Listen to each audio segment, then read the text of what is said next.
Olá, muito bom dia. Segunda-feira, dia 21 de março, Giro Fortaleza, manhã está no ar. Lembrando que você pode acompanhar a gente, estamos ao vivo pela TV Terra do Sol, canal 42.1 e ainda você pode acompanhar pelo portal da Prefeitura de Fortaleza na aba TV Terra do Sol. E na edição de hoje é o primeiro dia do decreto que desobriga o uso da máscara em espaços abertos.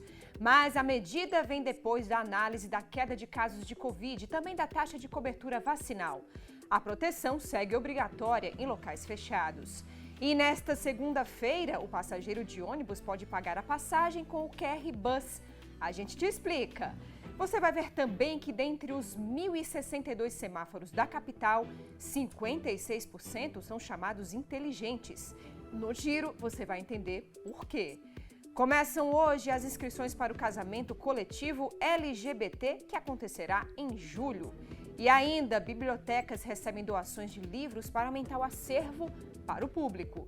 E o time de vôlei da Rede Cuca, que venceu o Niterói no fim de semana, em jogo válido pela 9ª rodada da Superliga B de voleibol. É a partir de agora, no Giro Fortaleza, edição manhã.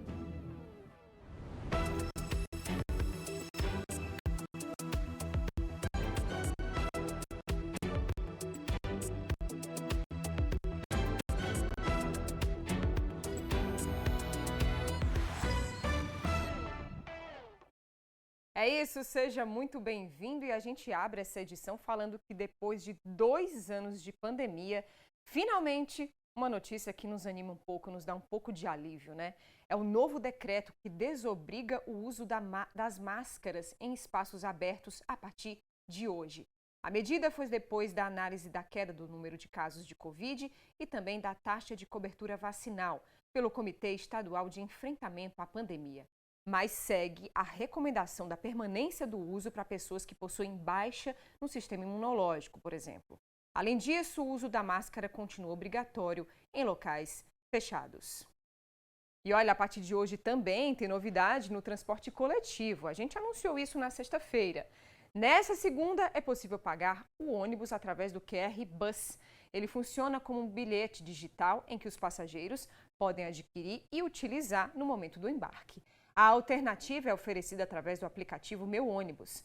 Vale lembrar que as formas de pagamento tradicionais, elas continuam sendo válidas, viu?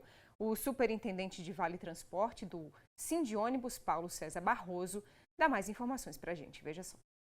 Bom, o QR Code ele vem facilitar a vida dos passageiros porque representa uma sistemática rápida, dinâmica e de fácil acesso que as pessoas passam a ter para realizar o pagamento no interior dos veículos. Hoje em dia todo mundo tem um celular, né? Grande parte das pessoas com planos de internet, portanto, de acesso à comunicação a apps, e as pessoas em muitas situações realizam seus deslocamentos e em algumas dessas situações esquecem seu cartão em casa. Ou algumas pessoas até preferirão não ter cartão porque poderão substituí-lo pelas transações realizadas através do seu smartphone com a geração de um QR Code que simboliza ali o pagamento da tarifa no veículo. Então é um acesso rápido, facilitado e que de certa forma trará o reforço da questão da acessibilidade das pessoas ao sistema de transportes. Falar agora de oportunidade de qualificação. A Prefeitura de Fortaleza, em parceria com a UFC, estão realizando o mestrado profissional em administração e controladoria. A iniciativa vem capacitar o quadro de servidores da administração municipal. As aulas de mestrado profissional vão acontecer na própria sede da Controladoria e Ouvidoria Geral do município no turno da noite. 23 servidores de 10 órgãos municipais vão participar da capacitação. Nós estamos hoje tendo a oportunidade de vivenciar que é um momento super rico e propício para a Prefeitura como um todo, onde nós temos 23 técnicos de mais de 10 órgãos da Prefeitura que estarão se capacitando, fazendo esse mestrado em Administração e Controladoria, um momento em que nós estamos, ao mesmo tempo, implantando nos órgãos da administração direta e indireta todas as atividades de controle interno. Isso mostra que a gestão do prefeito Sarto valoriza o controle interno nesse momento, onde nós podemos estar fortalecendo a excelência da gestão e qualificando o corpo técnico para que a gente possa implantar novas soluções e demonstrar que o nosso trabalho tem um grande compromisso com a entrega para o cidadão. O mestrado profissional é uma modalidade de pós-graduação que capacita o quadro técnico para praticar nas áreas de atuação. Atualmente, 808 servidores municipais têm título de mestre. A expectativa é que a gente consiga fazer uma qualificação muito específica de cada aluno. O curso de pós-graduação, ele, além de qualificar os alunos, ele tem a função de produzir novos conhecimentos. Então, o que nós esperamos é que dessa turma resulte uma turma qualificada que vai contribuir para o aprimoramento do trabalho que a prefeitura está fazendo. Então, veja bem, o que o município está fazendo é investir na qualidade da prestação que ela faz à sociedade. Isso é extremamente louvável e a universidade fica muito feliz em ser parceira, não é, nesse empreendimento. Nossa primeira pausa e a seguir a gente fala da rede de semáforos da capital. 56% dos equipamentos é do tipo inteligente. E o que significa isso? Será que tem algum resultado no trânsito da capital? Na volta a gente te explica tudinho. Te espero.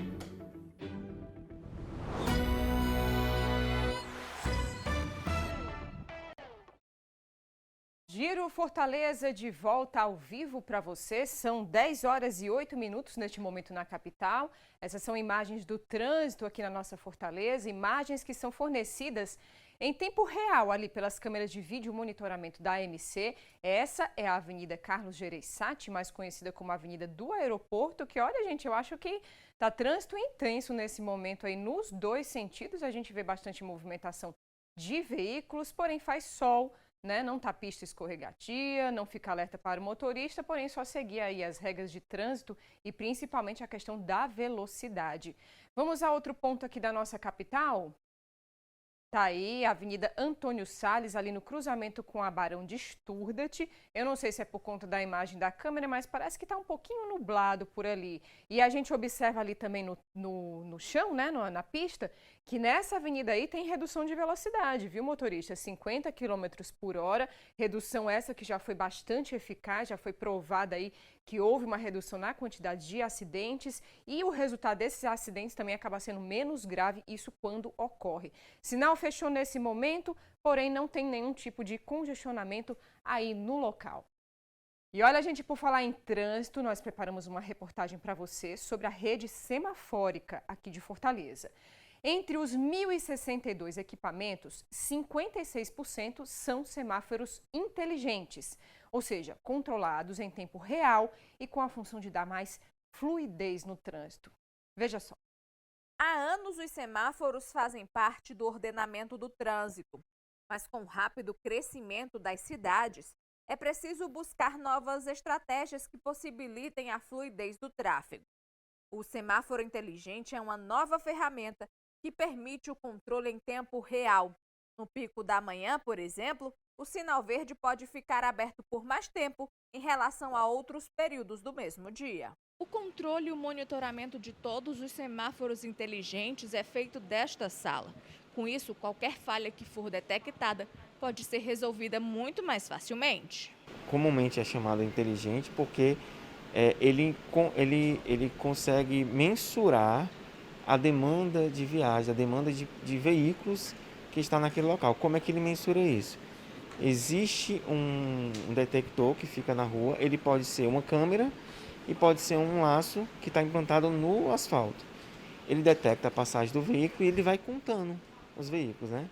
Na medida que ele conta, ele manda essa informação para a central existe um algoritmo, né? Uma inteligência que vai calcular os tempos de verde, o tempo de abertura entre um semáforo e outro e o ciclo total do tempo, né, do semáforo, né? Com base no quê? No volume. Atualmente, Fortaleza possui 1.062 semáforos. 504 possuem a nova tecnologia. Os outros 468 ainda são do tipo convencional. Os equipamentos semafóricos inteligentes são instalados geralmente em vias de maior fluxo. Então, são corredores de transporte público, né? São corredores comerciais, são geralmente os lugares onde a gente tem uma grande demanda de viagem, onde tem polos geradores de tráfego, por exemplo, um shopping center, um hospital, pode ser um caso como esse, escolas, universidades. Então, onde a gente começou a implantar em Fortaleza desde 2000, né? Na região da Aldeota. E locais que recentemente receberam esse tipo de tecnologia, a Grande Messejana. Então, o bairro da Messejana, ele foi se configurando ao longo dos últimos anos como um bairro muito comercial e demandava alterações e ajustes de tempo de semáforos sucessivos. Então, o que a gente fez? Implantamos essa tecnologia de forma a gente conseguir ter uma resposta muito mais rápida e conseguir implantar, né, os tempos de forma mais justa. E olha, a gente ainda falando em trânsito e em semáforos, estamos recebendo aqui no nosso estúdio o André Luiz Barcelos, que é gerente de educação da MC. Muito obrigada aqui pela sua participação. E só agora esticando mais aí o assunto, estamos num período de chuva, a gente sabe que acontece de vez em quando do sinal parar de funcionar. E aí? Exatamente. Infelizmente a gente tem ainda alguns problemas pontuais de queda de tensão, né? O sistema ele evoluiu bastante ao longo desses últimos anos. Hoje muitos equipamentos têm no break, mas ocorre, né? Agora mesmo a gente está com um local da cidade que está com a chuva e tem o histórico aí de alguns semáforos que estão em pane. Agora que você diz agora, neste Agora momento, mesmo, nesse né? Às momento. 10 horas e 13 Exatamente. minutos.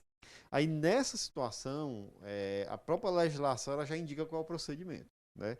Os usuários eles vão negociar a passagem, né, naquele local, sempre evitando o travamento da via. Mas uma coisa que é interessante, toda vez que nós temos uma queda de tensão nesses semáforos que são centralizados, que a gente chama de inteligente, nós temos o alerta em tempo real dessa condição. Então, na nossa central, a gente já recebe um alerta dizendo, ó, a comunicação falhou, então ali ela está em amarelo intermitente, ou então está parado o semáforo, né? O amarelo intermitente é uma indicação que indica o cuidado que o condutor tem que ter, mas às vezes ele para mesmo, e as equipes de operação são direcionadas a esse local para que ela possa fazer a intervenção fisicamente. O agente ele vai para campo, ou o agente, ou o nosso sistema de apoio, que é o Via Livre, e ele vai operar aí até o contato se estabelecer. Importante ressaltar que o semáforo inteligente ele pressupõe toda uma rede de vídeo monitoramento. Então, esse vídeo monitoramento, que muita gente pensa que é uma coisa nova, né? Na verdade, Fortaleza tem esse vídeo monitoramento desde 2000.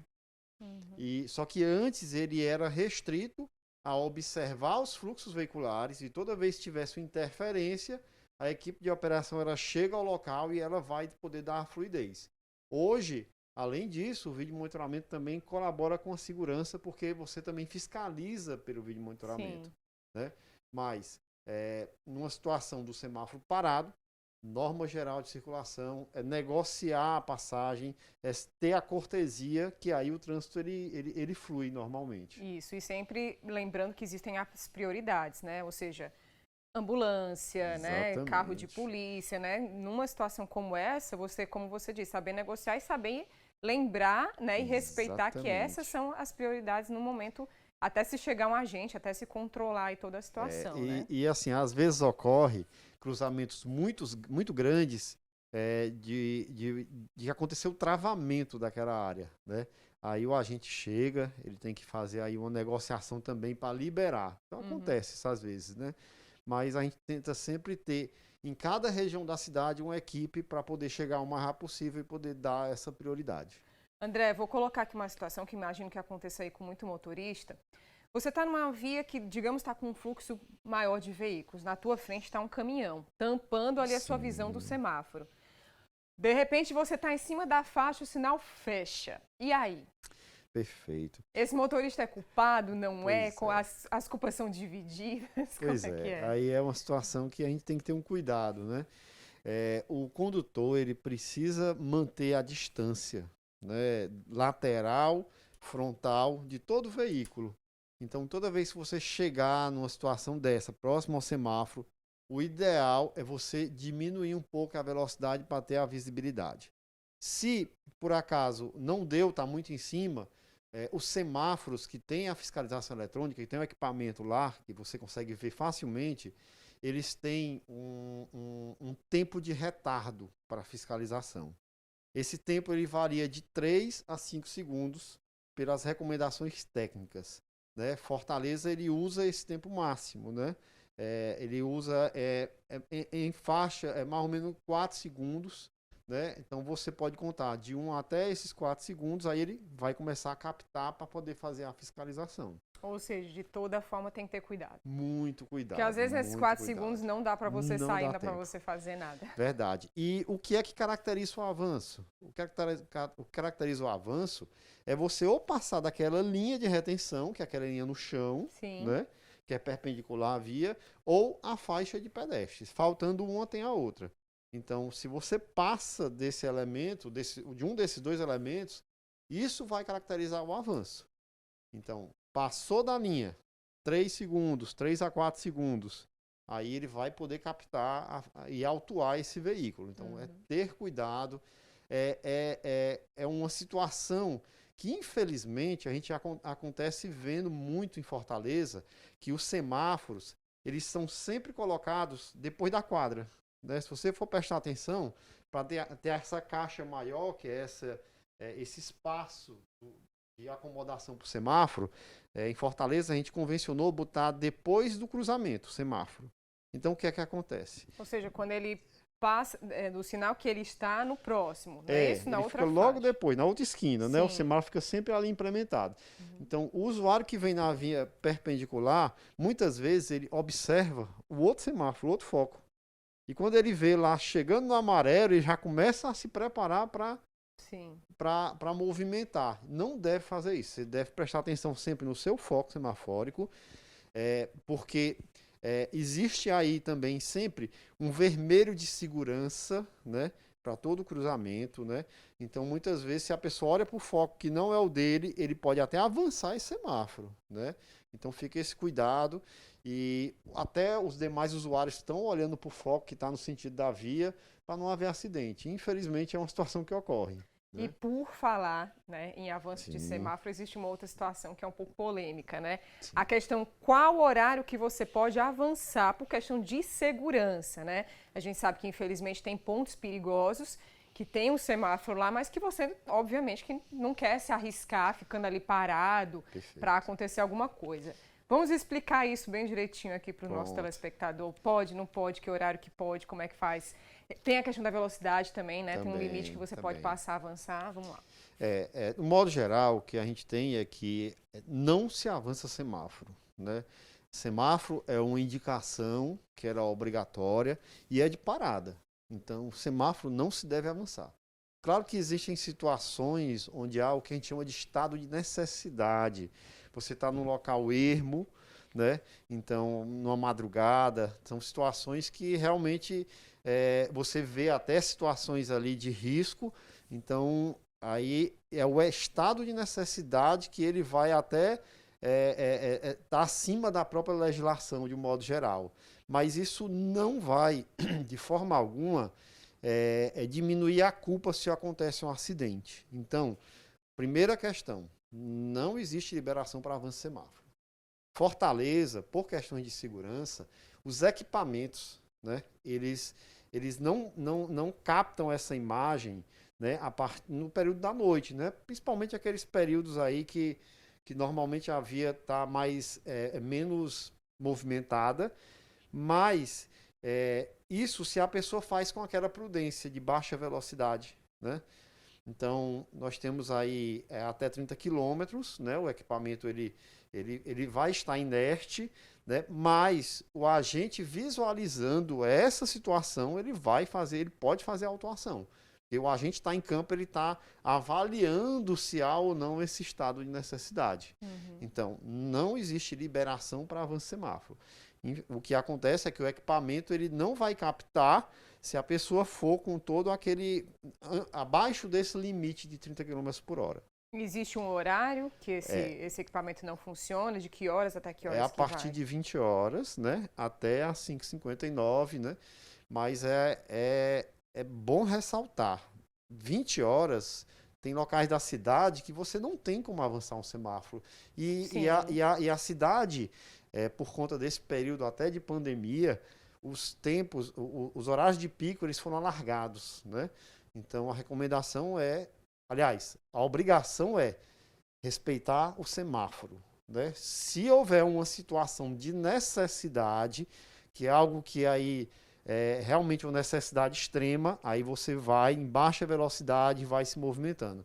E a recomendação padrão, se você está com medo, está na madrugada, o ideal é você baixa a velocidade e aguarda o semáforo fazer a sua mudança. Aí você não vai parar. Então nem precisa usar desse artifício. Você simplesmente diminui um pouquinho a velocidade, né? E consegue circular na cidade toda sem essa necessidade do risco de avançar um semáforo. E até porque, assim, a gente sabe que se a regra existe, pode ser que no outro cruzamento também avance e aí, de repente, você tenta fugir de uma situação de violência, mas acaba ocorrendo, né? Uma batida, uma colisão. Exatamente. Então, o cuidado tem que ser redobrado, principalmente nos horários da madrugada, onde o fator velocidade é um elemento que provoca mortalidade. Então, a gente precisa ter essa consciência de que aquele semáforo existe porque é necessária aquela ordem. André, eu acho que a gente falou bem sobre esse assunto. Você tem mais alguma colocação? O que eu posso dizer é que o semáforo é um elemento importantíssimo para a nossa cidade. Esse sistema inteligente, ele melhora as condições de fluidez da cidade. Fortaleza é uma das poucas cidades que tem um sistema tão eficiente e que até para situações de emergência a gente consegue utilizar esse semáforo. Hoje em dia nós temos uma equipe especializada de motociclistas e havendo uma necessidade de um comboio de ambulância, de um órgão para transporte, uma situação de emergência, essa equipe ela consegue se comunicar com a nossa central. Naquele exato momento a gente consegue definir uma rota e os semáforos eles são liberados, né, em tempo real para que dê prioridade àquela movimentação. Isso é muito interessante. Fortaleza é uma das poucas cidades que tem um sistema desse e que é utilizado dessa forma e que a gente está sempre treinando para que a gente possa utilizar. Então a gente consegue fazer um deslocamento muito rápido com equipes de apoio e garantir aí um atendimento rápido ou para um transplante de órgão. Na semana passada a gente teve um acontecendo, né, de um pulmão, ou então para um comboio de ambulância. No caso do edifício Andréas, por exemplo, nós tivemos rotas de comboio de ambulância que foram usadas durante todo o dia, né? Então, toda situação de emergência, a gente pode usar esse tipo de sistema. E só eu queria apontar uma outra coisa, que sim, o sinal, o semáforo, né, ele é uma questão de limite, é uma questão de educação. De uma forma tal, minha filha tem 3 aninhos e ela já começou a aprender isso na escola. Então, quando eu estou dirigindo com ela, ela vê assim, mamãe, sinal vermelho é parar, amarelo é prestar atenção, né? Então, assim, existe também essas campanhas de educação para que as crianças já, desde pequenininha, né, já entrem nesse clima de que tem que respeitar, de que semáforo, de qualquer forma, é vida, né? Cuidado. Muito, é um dos principais elementos da educação para o trânsito. É chegar na criança para que ela entenda as regras e tenha essa segurança. E também para os demais usuários. O ciclista, por exemplo, alguns aí se sentem muito livres, mas ciclista também precisa obedecer à indicação semafórica, que é a segurança. O pedestre precisa, principalmente o pedestre. Mas, claro, se houver alguma situação e ele atravessar, ele tem a prioridade. Mas ele precisa obedecer para que a gente tenha um trânsito harmônico. É isso. Muito obrigada pela sua participação e a gente fica aguardando aqui o nosso próximo encontro. Perfeito. Obrigada, André. Obrigado. Agora a gente vai aos destaques do portal da Prefeitura de Fortaleza, que tem a lista de vacinação contra a Covid nessa segunda-feira. Olha o horário, hein? Das 9 da manhã já começou, hein? Vai até às 5 horas da tarde. A meta é vacinar cerca de 17 mil pessoas por agendamento. Tem aplicação de primeira, segunda e terceira doses em pontos específicos. As crianças de 5 a 11 anos que receberam a primeira dose da vacina contra a Covid da marca Pfizer Pediátrica estão no prazo de tomarem a segunda dose. O atendimento está ocorrendo por meio de agendamento entre as 9 e as 5 horas da tarde e a lista completa com a relação dos agendados e também os locais aí de vacinação está disponível no portal da Prefeitura de Fortaleza. É só você acessar e conferir tudo lá. Agora a gente faz mais um intervalo e olha só, na volta, bibliotecas municipais recebem doação de livros para aumentar o acervo para o público. E ainda o time de vôlei da Rede Cuca venceu o Niterói no fim de semana em jogo válido pela 9ª rodada da Superliga B de voleibol. Que conquista, hein? Na volta, todos os detalhes. Até já!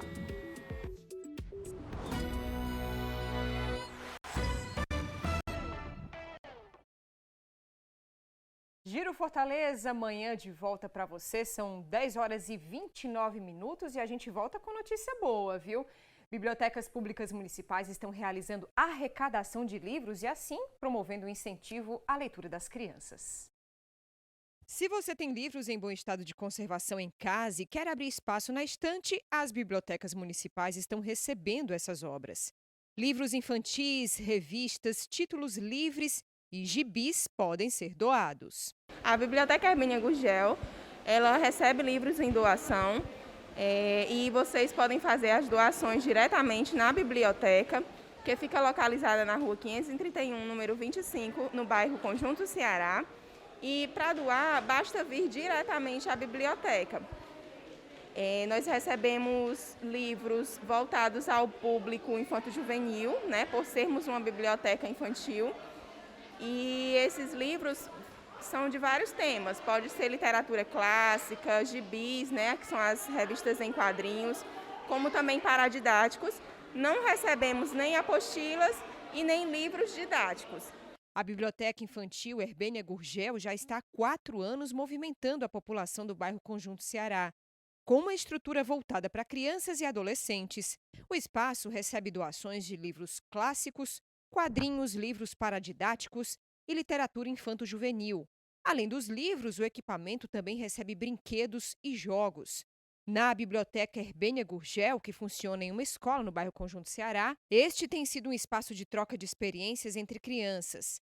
Isto porque, além de livros, é possível doar também brinquedos em bom estado. A importância é a criança conhecer esse espaço, né, que nosso bairro tem, né, que é a escola pública, a biblioteca pública, né? Um espaço muito acolhedor. As crianças irão prestigiar livros, atividades recreativas que a biblioteca proporciona. Então é isso, gente. Se você tem aí livros, quer doar, desapega, oferece aí para essas crianças, né, terem a oportunidade de mais leitura. E se você ficou em dúvida como é que faz a doação, acesse o portal da Prefeitura, que tem lá essa matéria e tem aí como proceder o passo a passo para fazer aí esse ato de bondade aí para as outras pessoas, não é mesmo? E começam hoje as inscrições para o casamento coletivo da comunidade LGBT. A cerimônia vai ser em julho deste ano. E a Lívia Marques tem mais informações. A gente veio conversar com a Labeli Silva, ela que é coordenadora da diversidade sexual, para ela falar um pouco mais como será essa cerimônia e como serão as inscrições. Labeli, quem pode se inscrever? Como é que é feita essa inscrição? Olha, como você já colocou, as inscrições iniciam nessa segunda-feira, dia 21 de março, e vão até o dia 31 de março, em 2 equipamentos de atendimento direto à população LGBT aqui em Fortaleza. O Centro de Referência LGBT Janaína Dutra, que fica aqui na Jacarecanga, e o Centro Estadual LGBT de Referência Tina Rodrigues, que fica no Papeicu, na Valdetário Mota, número 900. Essas inscrições para o casamento coletivo, elas são para casais, né, que comprovem não terem condições de arcar com os custos, né, dessa união, para que possam vir aqui até o centro de referência ou ao Tina Rodrigues, trazer essa documentação, fazer essa inscrição e participar da cerimônia no dia 2 de julho. Quantos casais podem se inscrever para participar dessa cerimônia? Olha, as inscrições estão sendo abertas para 28 casais, né, e que vão estar aí entregando essa documentação nesses equipamentos nossos, tanto da Prefeitura quanto do Governo do Estado, e vão ser encaminhados ao cartório Mucuripe e ao cartório Mundubim, que vão fazer aí todo o trâmite, né, legal para 28 casais. E para você, né, que trabalha com isso, como é que está a expectativa, como é que está aí o coração para essa cerimônia? Com certeza para você deve ser muito especial.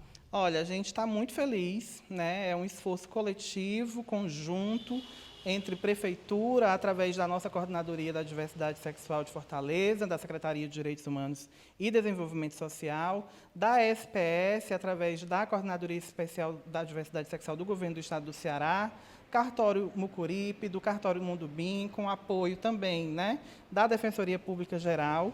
E todo esse esforço, toda essa energia, né, a gente está muito feliz com isso, porque é uma possibilidade de reforçar o respeito a um direito tão importante, uma conquista tão importante da nossa população LGBT. A união civil é um direito conquistado, fruto de muita luta, e a gente vai estar no dia 2 de julho, celebrando, né, o amor, o respeito, os direitos e o nosso orgulho LGBT na cidade de Fortaleza e no estado do Ceará.